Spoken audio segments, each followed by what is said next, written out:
It was one of those slow mornings when the city felt half awake, too early for trouble, too late for calm. Officer Daniels leaned against his patrol car, sipping lukewarm coffee and scanning the parking lot outside the precinct. The autumn air was sharp enough to sting his nose, but he liked that. It made him feel alert, alive, like he still had an edge after all these years on the force. He'd been a cop for 15 years. Long enough to feel he'd earned the right to speak his mind. The rookies looked up to him, or so he thought.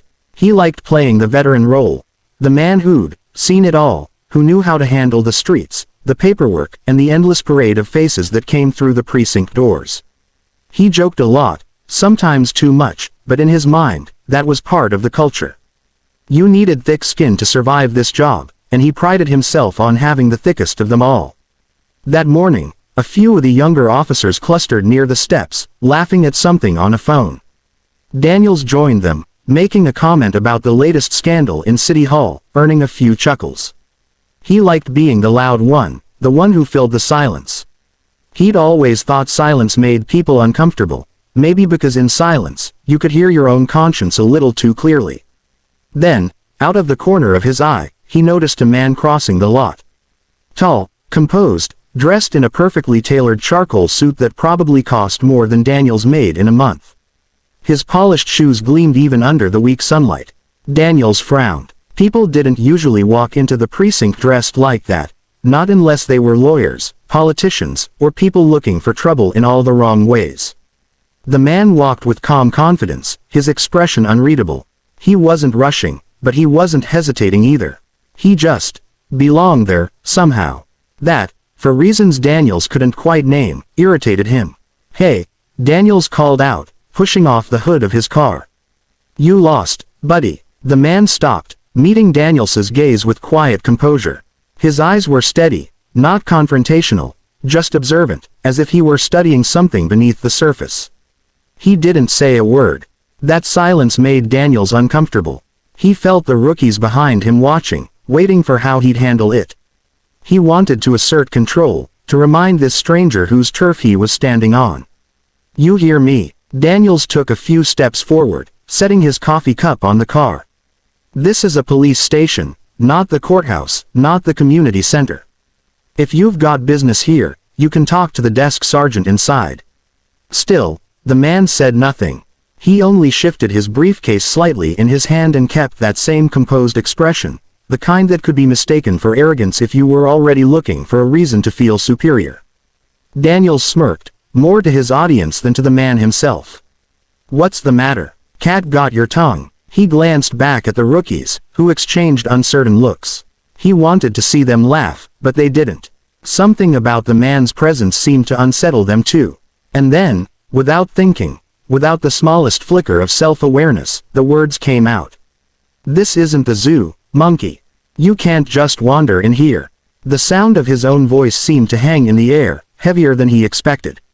The rookies froze. The parking lot fell silent except for the faint hum of distant traffic.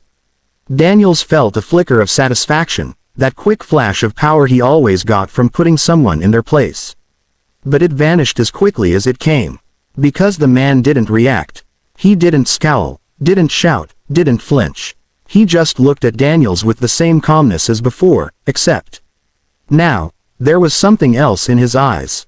Something sharper, older, like a quiet disappointment that cut deeper than anger ever could. Daniels suddenly felt like the air around him had turned thick, too heavy to breathe.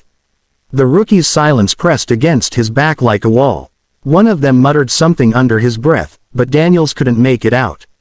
The man adjusted his cufflinks with deliberate precision, then took a step forward. His movements were measured, unhurried, the kind of self-control Daniels had never mastered. Do you need something?" Daniels stammered, his voice cracking slightly. He could feel his confidence slipping, though he couldn't explain why. The man's presence had that effect. Calm, commanding, entirely unshakable. But the stranger still didn't answer. He just walked past Daniels, his shoes clicking softly against the pavement, heading straight for the doors of the precinct as if he owned the place. And somehow, even before the rookie's wide-eyed stares or the whisper that rippled through the group, Daniels knew he had made a mistake he wouldn't walk away from easily. The silence that followed was suffocating. Daniels could still feel the sting of his own words echoing in the back of his mind as the man walked toward the precinct doors. He wanted to call out, to fix it somehow, but his pride glued his tongue in place. The rookies beside him stood motionless, their eyes darting between him and the stranger. Something about the man's calm composure unsettled them all, like he knew something they didn't. Inside the precinct, the air smelled faintly of coffee, disinfectant, and old paper. Phones rang. Desks creaked. It was a typical morning, until the man in the suit stepped through the doors. Every head seemed to turn just slightly, a small ripple of attention moving through the room. He paused near the front desk, set down his briefcase, and pulled out a sleek leather folder. Daniels, following behind awkwardly, could only watch as the rookie nearest to the stranger, Officer Mills, straightened his uniform and greeted him. Good morning, sir, Mills said, his voice polite but uncertain. Can I help you? The stranger smiled slightly, not mockingly, but with the quiet assurance of someone used to command. Yes, he said, his tone even and steady. You can start by gathering the officers on duty. I'd like to address the team. Daniels frowned. The arrogance of it. He still hadn't introduced himself, hadn't explained his purpose, just started giving orders like he ran the place. Daniels stepped forward, his frustration bubbling up again. Look, sir, I don't know who you think you're talking to, but this is a restricted area. You can't just walk in. Before he could finish, the man opened his folder and handed it to Mills. You'll want to take a look at that. Mills hesitated, glancing at Daniels before unfolding the papers inside. His face shifted from confusion to shock in a matter of seconds. His mouth opened slightly, but no words came out. Then he looked up, eyes wide. Officer Daniels, Mills's voice trembled slightly. He's. The man extended his hand toward Daniels, calm as ever. Chief Marcus Reed, he said simply. Your new commanding officer. The words hit like a blow. For a moment, Daniels didn't move. He couldn't. His jaw went slack, his mind struggling to process what he'd just heard. Chief. That couldn't be right. The department hadn't said anything about the new appointment yet, it was supposed to be announced next week. But then he saw the seal on the folder, the official emblem of the city police department, embossed in gold and black. The signature of the mayor at the bottom. Everything was legitimate. Daniels's chest tightened as the realization sank in. The man he'd insulted, humiliated, was his new boss. I didn't realize, he stammered. His voice sounded foreign in his own ears. Chief Reed, sir, it was a misunderstanding. Chief Reed raised a hand, silencing him without a word. He didn't need to raise his voice, the gesture alone carried authority. He looked around the room, taking in the faces of the watching officers, rookies, veterans, detectives, all frozen in uneasy silence. I understand that change can be unexpected, Reed said evenly.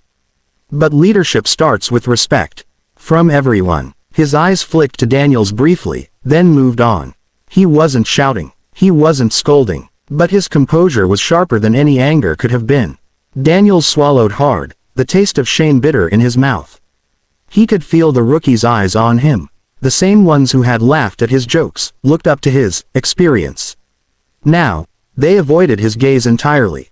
He wanted to disappear, to melt into the floor. Chief Reed turned to the desk sergeant, his voice steady. I'll be using the conference room for the morning. Have the department assembled in 20 minutes. We'll talk about where we go from here. Yes, Chief, the sergeant replied quickly. Reed nodded once and walked down the hall, his footsteps soft but commanding, echoing through the precinct. Daniels stood there, numb. Mills handed him back the folder wordlessly. The gold seal gleamed under the fluorescent light, a reminder of just how badly he'd misjudged the situation, and the man. He could still hear his own cruel words replaying in his head, now stripped of the false humor he'd once thought made them harmless. They sounded uglier now, raw, exposed. Monkey. The word twisted in his stomach like a blade. He thought about every offhand comment he'd ever made, every smirk, every time he'd brushed off complaints or jokes that went too far. It had always been just banter, just teasing. But now, with that single word hanging over him, it felt like a career's worth of arrogance collapsing in on itself. Mills shifted awkwardly beside him. Daniels, you You didn't know. Daniels laughed weakly, a sound with no humor in it. Doesn't matter if I knew or not, he said, voice low. I said it. Chief Reed disappeared into the conference room, the glass door closing quietly behind him. The precinct buzzed back to life, but something had changed. Conversations turned cautious. The laughter that usually bounced off the walls felt distant, muted. Daniels stood rooted to the floor, staring at the empty space where Reed had stood. For the first time in 15 years, he didn't feel like the man who'd seen it all. He felt like the man who'd finally seen himself, and didn't like what he saw. The minutes after Chief Reed disappeared into his office felt like an eternity. Daniels stayed frozen where he stood, the hum of the precinct fading into a dull roar in his ears. The morning's confidence, his swagger, the easy jokes that had always come so naturally, all of it had evaporated, leaving only a thick, suffocating silence inside him. Every officer who passed by seemed to glance his way, quickly look down, and keep walking. No one wanted to meet his eyes. No one wanted to be caught near him. He told himself to move, to do something, anything, but his legs felt like concrete. Finally, after what felt like hours, he forced himself toward the coffee machine. His hand shook slightly as he poured another cup, though the last thing he needed was more caffeine. Across the room, Mills stood by his desk, still glancing toward the conference room door every few seconds like he was waiting for a storm to break. Daniels knew it was only a matter of time before Chief Reed called for him. He'd been through plenty of disciplinary meetings before, but this wasn't going to be like any of those. This wasn't a matter of a misplaced report or a botched call. This was personal, and it was public. Everyone had heard him, every word. When the conference room door finally opened, the sound seemed to slice through the low chatter of the precinct. Reed stepped out, composed as ever. His suit still crisp, his face unreadable. The kind of calm that made others uneasy. He didn't need to look for Daniels, his gaze went straight to him. Officer Daniels, he said, his voice even, measured. My office. Daniels's throat tightened. He set down the cup and followed, his boots echoing on the tile. Every step felt heavier than the last. The glass door closed behind him with a quiet click that sounded final, almost ceremonial. The office was neat, almost too neat. A single framed photograph on the desk. Reed with a group of officers from another precinct, all smiling. A small flag on the shelf. A commendation plaque with his name. Daniels caught sight of it and felt another wave of shame roll through him. Reed gestured to the chair opposite his desk. Sit down. Daniels obeyed, trying not to fidget. Reed didn't speak right away. He just stood by the window, looking out at the street below, hands clasped loosely behind his back. The silence stretched long enough for Daniels to wish he'd just yell. Anything would have been easier than that calm, deliberate quiet. Finally, Reed spoke. You've been on the force for how long? 15 years, sir, Daniels said quickly. Reed nodded. 15 years. That's a long time to wear this badge. Long enough to know what it stands for. He turned then, fixing Daniels with a steady gaze. Tell me, officer, what does it stand for? Daniels hesitated. Protect and serve, he said finally, though the words came out hollow. Protect and serve, Reed repeated softly, as if testing the weight of the phrase. That's what it says on the side of every car in this city. But tell me, who are you protecting when you use words like that? Who are you serving when you think that kind of talk is acceptable? Daniels opened his mouth but couldn't find anything to say. Every excuse that came to mind. It was a joke, it slipped out, I didn't mean it, sounded pathetic before it even left his lips. Reed didn't press him. He simply sighed, pulling out a chair and sitting across from him. I've dealt with a lot of officers like you, he said quietly. Men who think their years of service give them a pass. Who think respect is something that flows one way. But the truth is, Daniels, respect is the foundation of this job. Without it, the whole thing falls apart. Daniels nodded slowly, staring at his hands. I know, Chief. I made a mistake. Reed studied him for a long moment. Yes, he said finally. You did. He leaned back slightly, his tone still calm but carrying steel underneath. But here's the thing about mistakes. They reveal who you really are when no one's watching. The question is whether you can learn from them before they define you. Daniels looked up then, meeting Reed's eyes for the first time. There was no anger there. Just disappointment. The kind that hurt worse than shouting ever could. I don't expect you to fix this overnight, Reed continued. But I do expect you to think about the weight of your words. Every officer here looks at you as an example, Daniels. Even the ones who won't admit it. You've got 15 years behind that badge, make the next ones mean something. For a long time, neither of them spoke. The hum of traffic outside filled the quiet space between them. Finally, Daniels swallowed hard and said, "Chief, I'm sorry." "Truly." Reed gave a small nod. "I believe you are. Just make sure you act like it." He stood and motioned to the door.